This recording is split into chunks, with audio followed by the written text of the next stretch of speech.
Hi everyone, it's John. It's Wednesday morning, and it's time for another book review. So every once in a while, what I like to do is return to a classic that I've already read, and maybe have already read but haven't reviewed, since I only started reviewing books about 6 or 7 years ago. And I picked this up the other day. Remember really enjoying it the first time I read it, which was, I think, in college. And decided that I wanted to read it again and maybe talk about it with you guys.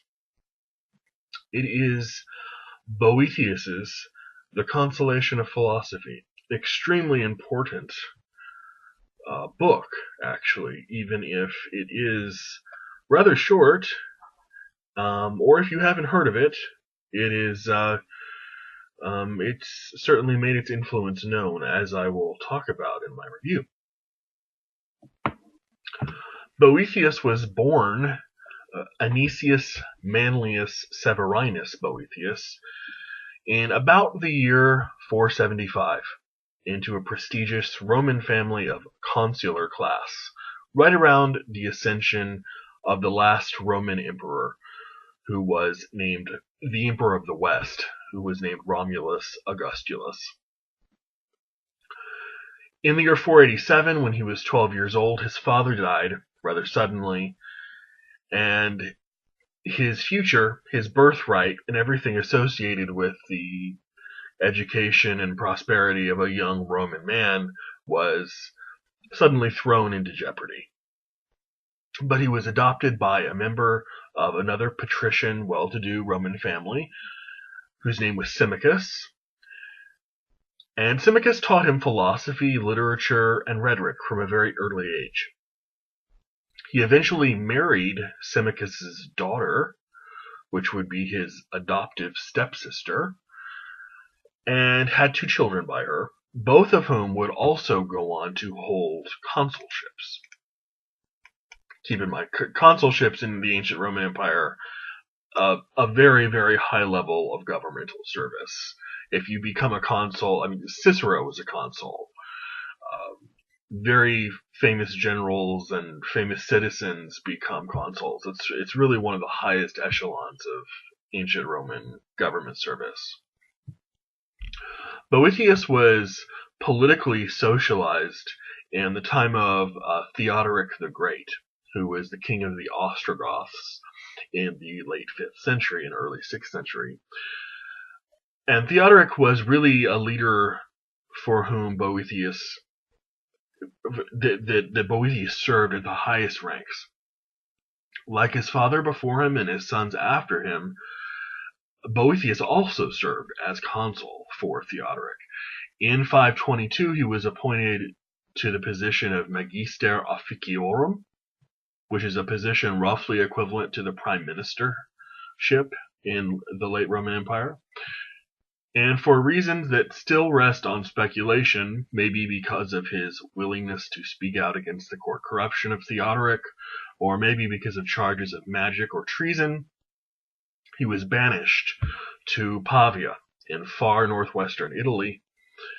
And it was there in a prison cell, knowing that his death was not really a matter of if, but only a matter of when, where he cooled his heels for about a year and essentially waited for the royal writ that would demand his execution.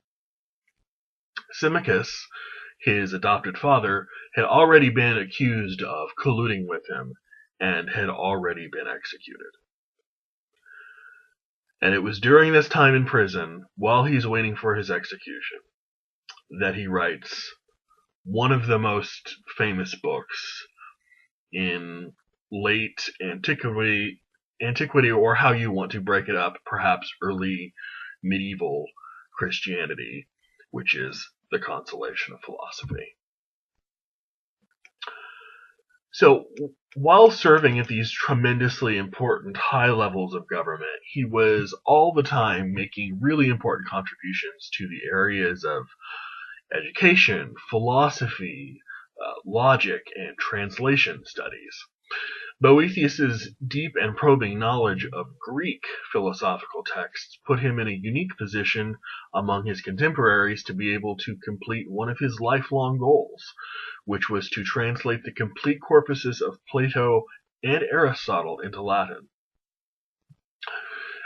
And it's really interesting if we think about his knowledge of Greek. We think of him as maybe one of the people who wrote one of the first important medieval texts, but he was really much more of a classical figure, Boethius.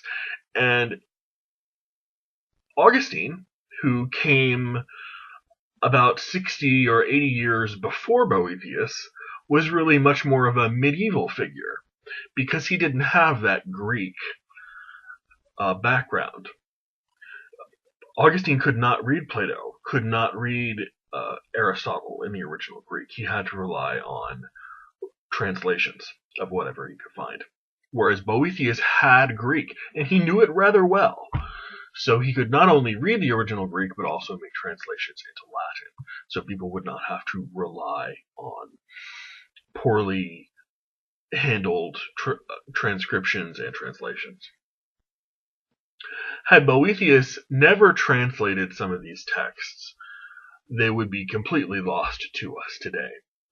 And for that alone, he deserves a pretty vaunted place in our cultural memory of the early Middle Ages, or what is sometimes mistakenly, I think, referred to as the Dark Ages.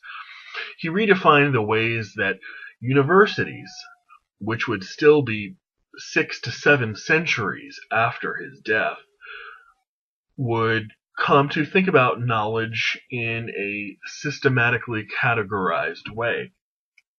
He identified arithmetic, music, geometry, and astronomy as among the most important topics to master for a medieval student, and he invented the term quadrivium to collectively refer to them. Quadrivium meaning roughly fourfold path or four-way street or something like that.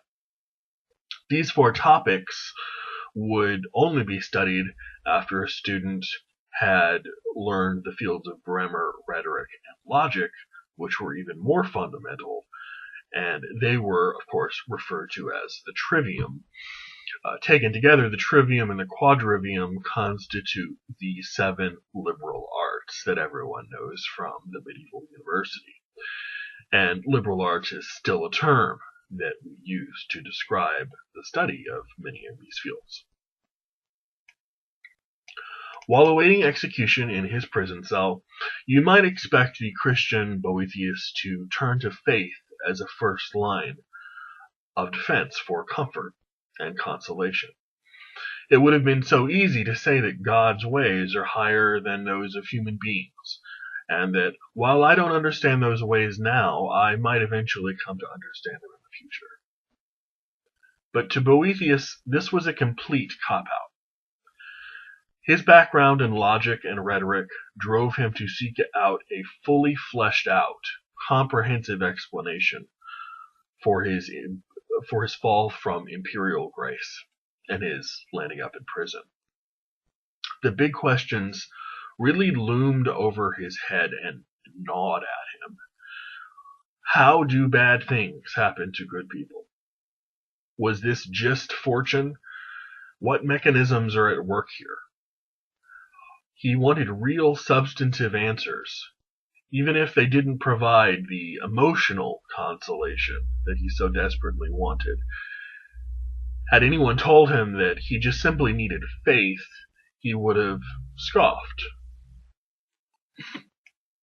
He was interested in much more of an explanation than blind subservience. The 5 books that compose the Consolation are written in a style called Menippean satire, which is also known as prosometrum, which is a style that is mostly prose, but occasionally intersperses verse into it. So this is mostly prose, but as you can tell, every once in a while, you get something like, oh, here we go. like this, which is just sort of inlaid in the text, and it's a poem. They're of various lengths. Some are just a few lines, some are a page, but it's sort of just a poetic interlude, basically. And then you go back to the prose.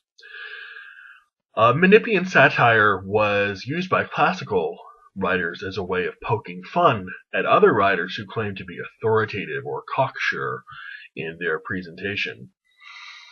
Boethius' choice of this kind of satire is sometimes thought to insinuate that he wasn't really claiming that Lady Philosophy had all the answers herself, but rather should be complemented with the rest of the liberal arts as one tool among many to think about life's problems.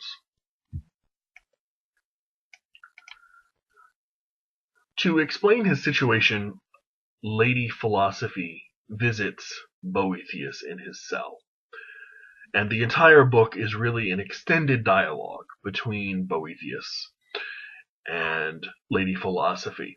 Of course, that form, if you're familiar with philosophy, is a very recognizable one. It's almost certainly based off of Plato's dialogues. Lady Philosophy quickly reminds him that he has no right to complain or be upset about his reversal of luck. He is, after all, from a very well-born family. His 2 sons have achieved the consulship. He has achieved the consulship. He worked at the highest levels for Theodoric. He was made Magister Officiorum. He has had a very privileged life. Despite all that's happened to him, his father's death, him now being in prison, he's had a very privileged life, and she's not at all remiss in telling him this and reminding him of this. After all, it is in fortune's nature to drag the lofty down to the ground, only after which to bring them up high again. That is what fortune is all about.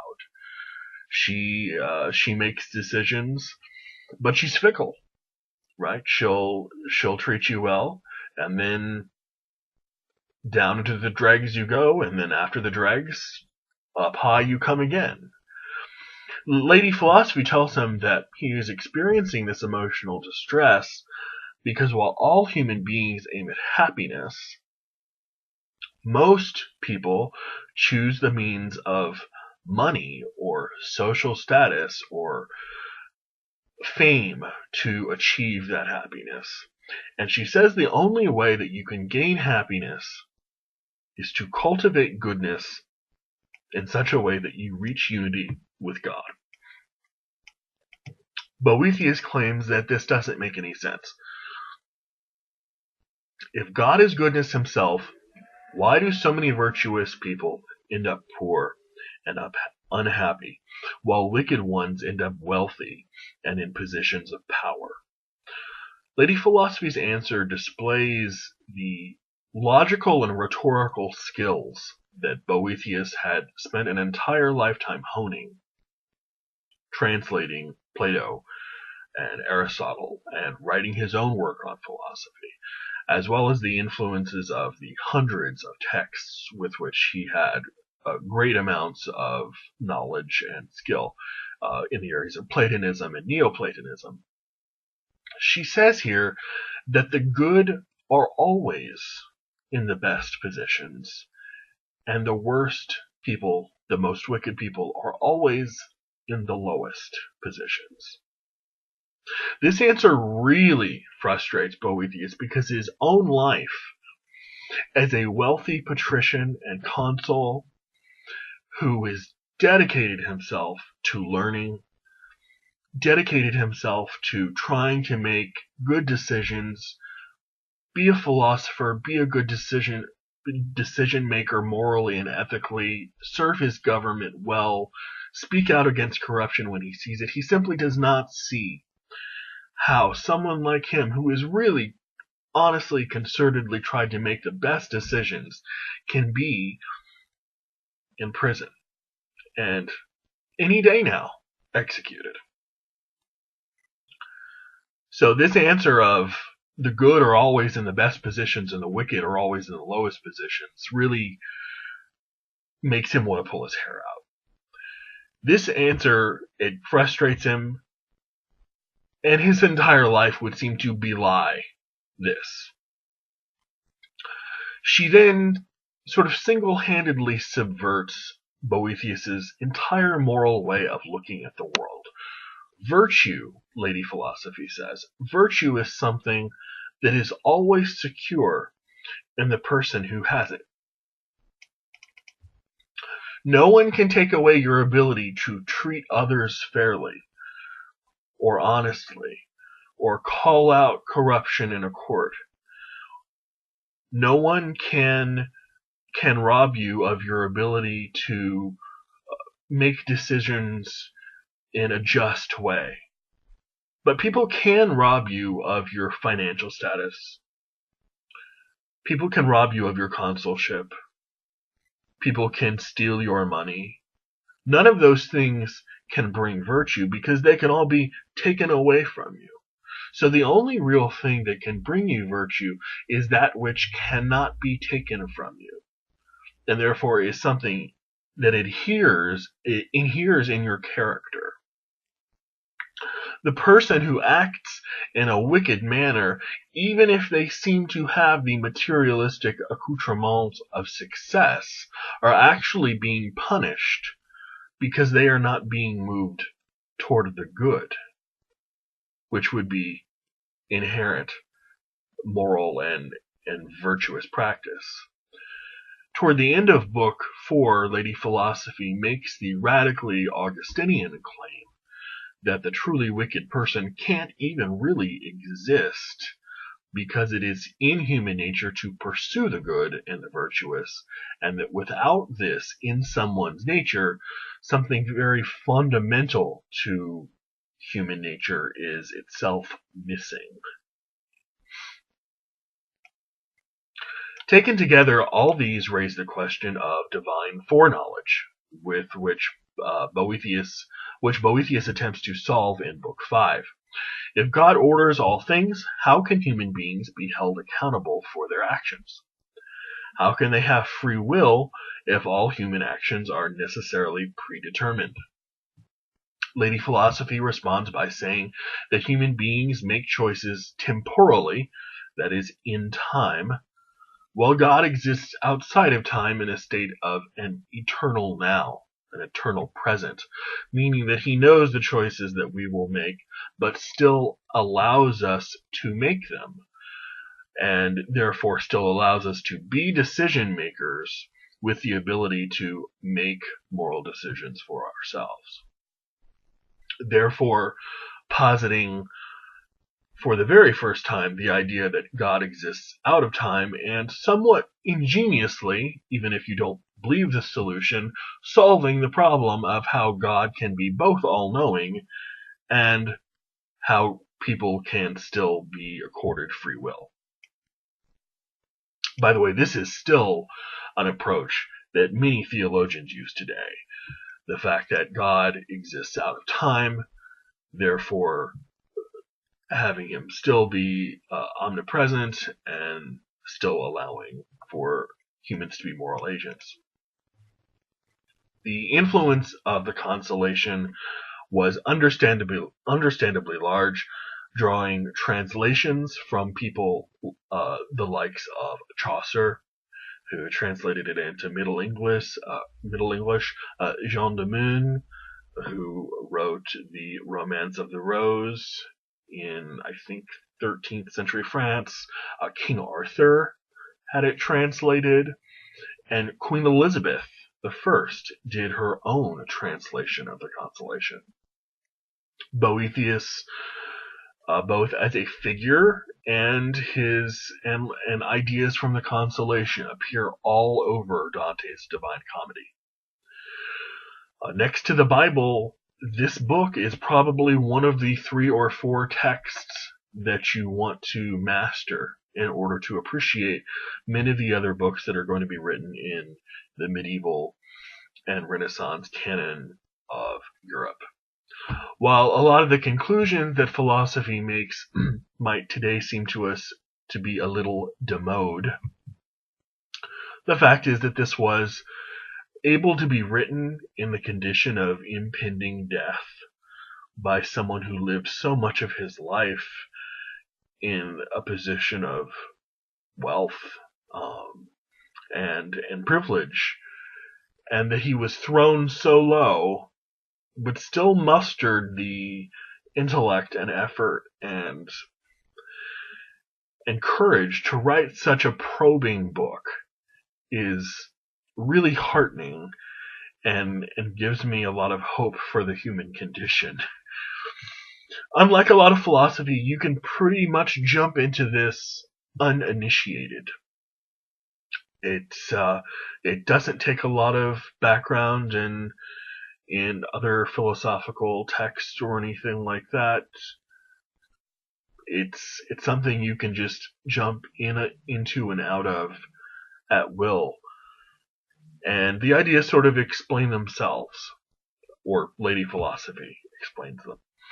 The Consolation deserves really, I think, an earnest look from anyone who's interested in how the medieval and the Roman worlds are really both separated but also connected in important ways, or just anyone who thinks that Lady Philosophy herself might be able to offer you a certain bit of consolation. It is interesting to think about how at the very moments of our death that thinking something through is a benefit or a comfort in and of itself. Really some fascinating ideas to think about, even if you don't accept them all as true. The Consolation of Philosophy by Boethius. See everyone next week, guys. Bye.